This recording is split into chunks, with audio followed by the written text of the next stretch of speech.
अरशाद, इतने सालों से आप एविएशन कवर कर रहे हैं, इससे पहले भी एक फ्लाइंग स्कूल बंद हो गया था, एक अच्छी सिविल एविएशन कंपनी के एकेडमी बंद हो गई, क्या था उसका मामला?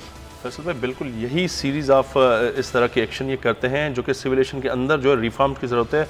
के एविएशन वो बंद हो चुकी, इसी तरह अचानक इनको कहते हैं कि आपके पुराने जो वाजिबात हैं वो अदा करें। इसी तरह स्काई विंग का भी सेम मामला है कि 000 नवंबर पूरे साल के कोई चार्जेस नहीं, अचानक उनको बोलते हैं आपके ऊपर जो है 50 लाख रुपए का इतना बिल है, आप वो क्लियर करें। हालांकि इमरान असलम साहब ने पूरी रिपोर्ट्स दिखा दी, उसमें कुछ नहीं था। इसी तरह शाहीन एयरवेज को इसी तरह अरबों रुपये के अचानक इसी तरह वाजिबात करते सिविल एविएशन लास्ट मोमेंट के ऊपर एक पर्चा दे देती है और बताती नहीं है, और ये आप कह रहे हैं। मेरे साथ इस वक्त नवाज साहब मौजूद हैं, CEO हैं स्काई विंग्स के। अस्सलाम वालेकुम captain Asim.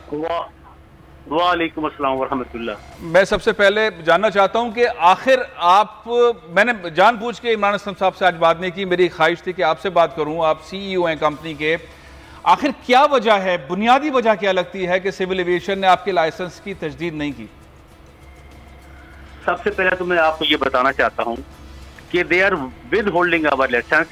With holding mean they are not giving us the renewal. किसी लाइसेंस की जब रिन्यूअल नहीं करनी होती तो उसके पीछे कोई रीजन होनी चाहिए। उसमें पहली रीजन ये होती है कि वो अपनी एप्लीकेशन में कोई मिसलीडिंग स्टेटमेंट दे, वो हमने नहीं दी। हमारा टोटल ऑडिट रिपोर्ट एक्सेप्ट की है एयर ट्रांसपोर्ट ने। ठीक है। उसके अलावा दूसरी बात ये है कि होल्डर जो लाइसेंस होल्डर है उसका लाइसेंस पहले की सस्पेंड हुआ, वो हमारा नहीं हुआ। ये मैं आपको कोट कर रहा हूँ, वर्ड रूल 340 CA जी। उसका लाइसेंस विद होल्ड किया या उसका कहीं कैंसिल हुआ, वो भी हमारा नहीं हुआ। उसके बाद ये कि वो फिट पर्सन हो। हमारी एक कंपनी है जो पिछले 2 साल से बच्चों को ट्रेन कर रही है। आज तक हमारे खिलाफ एक आयोटा ऑफ डाउट नहीं आया। हमारे खिलाफ कोई हमारे ऑपरेशन में प्रॉब्लम नहीं आई, कोई हमने सेफ्टी वायलेशन नहीं की। जब ये 4-5 चीजें हमारे ऊपर नहीं एप्लीकेबल, तो देयर वाज नो क्वेश्चन कि हमारा लाइसेंस की रिन्यूअल ये रोकते। हमने 3 महीने पहले इनको लाइसेंस रिन्यूअल की एप्लीकेशन दी। इसके साथ हमने टोटल ऑडिट रिपोर्ट लगा के भेजी है, तो फिर ट्रांसपोर्ट के डायरेक्टर ने एक्सेप्ट करके मुझे खत भेजा कि आपकी रिपोर्ट सेटिस्फैक्टरी है, आपकी इंटेलिजेंस क्लियर है, आपके खिलाफ कुछ भी नहीं।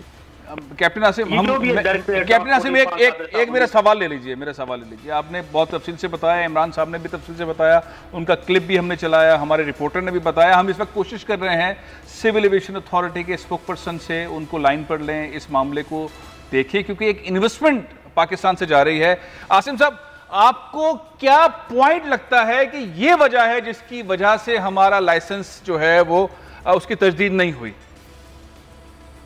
हमारे लाइसेंस की तजदीद जो मुझे फील होता है, हम जब से हमने कंपनी रजिस्टर कराई, हम कंटिन्यूसली रेगुलरली हर मंथ पूरे CA के ड्यूज पे कर रहे। सडनली उन्होंने हमें एक दफा चाय पे बुलाया, हम नहीं गए। कोई रीजन थी, I was not there, I was in Islamabad. मैं कहा मैं आऊंगा। मे बी उन्होंने ये माइंड किया है कि एक हमारे लाइसेंस होल्डर हैं और हमारे आगे पीछे नहीं घूमते। हम क्यों घूमे? हम आगे पीछे नहीं घूमते। चाय, आपको चाय पर किसने बुलाया? और आप चाय पर किसकी चाय आपने ठुकरा दी? मकसद आप समझ, पाकिस्तान के जो इंस्टीट्यूशन हैं, जो हमारे जो डिपार्टमेंट्स हैं, उनमें चाय पे बुलाने का मकसद क्या होता है कि आ जाओ हमारे साथ? मैं नहीं समझता, आप मुझे जरा खुल के बताएं, चाय पे बुलाने का मकसद क्या होता है?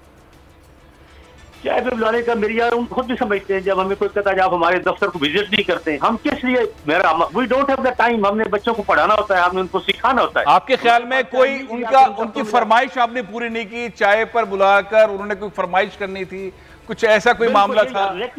This is in between the line, यही हो सकता है और कुछ नहीं हो सकता, ठीक है ना। और कमर्शियल डिपार्टमेंट में जो लोग बैठे हुए हैं, उनका कोई लाइसेंस रिन्यूअल के साथ ताल्लुक ही नहीं है। उनका काम है हमारा जो पास जगह है, ये जो हमारे लाइसेंस की ड्यूज है, वो हमें हर महीने बिल भेजें, हम हर महीने पे करें, जो कि कंटिन्यूसली 5-6 साल से हम पे करते आ रहे हैं। हम काम नहीं भी कर रहे थे, हम उनके सारे बिल पे कर रहे थे। सडनली हमें एक बिल आया कि जी आप जो आपकी जगह आपने ज्यादा घेरी हुई। हमने कहा फरमाइश डालो। थर्ड पार्टी यहाँ पे मेजरमेंट हुई, हमारे पास वही जगह है जो हमारे पास लाइसेंस है, हमारा जो किराया वो दे रहे हैं। अभी वो जो एक दिन if they want to close our business, वो डेफिनेटली 1 करोड़ रुपए का बिल बना के भेज दें, but they will not give us any justification. तो जस्टिफिकेशन नहीं दी, आपस में ये मीटिंग करते रहे, आपस में हमें नहीं कुछ बताया। मुझे कल दिन को बताया ट्रांसपोर्ट ने कि आपका लाइसेंस अच्छा, अब बताएं आपकी स्ट्रेटेजी क्या है? मुझे तो प्रोग्राम के अंदर, लाइव प्रोग्राम में इमरान असलम साहब ने कहा कि हम ये अफगानिस्तान ले जा रहे हैं जहाज, तो अब आपका लाइसेंस तो नहीं है, अब आप कहाँ आप कहाँ जा रहे हैं? आप यहाँ बहुत अहम पॉइंट ये है कि इमरान असलम साहब जिस कंपनी को अगर यहाँ लाइसेंस की तजदीद नहीं हुई तो उसने पहले ऑलरेडी दरखास्त दी हुई थी, उसकी छठी लिस्ट कह रही थी कि जिस तरह इन्होंने पहले कई कंपनियां बंद की, शाइन एयरलाइन थी, राजी थी, भोजा एयर थी, उसके बाद कई कंपनियां बंद, के बंद की। इसको डर था इमरान असलम साहब को शायद ये भी ना बंद हो जाए, तो इसने इनको खत लिखा कि मुझे अफगानिस्तान में जाना है, अपना जहाज लेके। हमारा प्रोग्राम यही था कि वहां जाके फ्लाइंग स्कूल खोल लेते हैं। इन्होंने हरकत भी नहीं दी, उधर भी नहीं जाने दे रहे, और अभी हम ना यहाँ जहाज उड़ा सकते हैं ना पाकिस्तान से बाहर जा सकते हैं। अच्छा, सिविल एविएशन अथॉरिटी आपको अफगानिस्तान नहीं जाने दे रही? जी सर, सिविल एविएशन अथॉरिटी अब आपको अफगानिस्तान ये तैयारे ले जाने नहीं दे रही?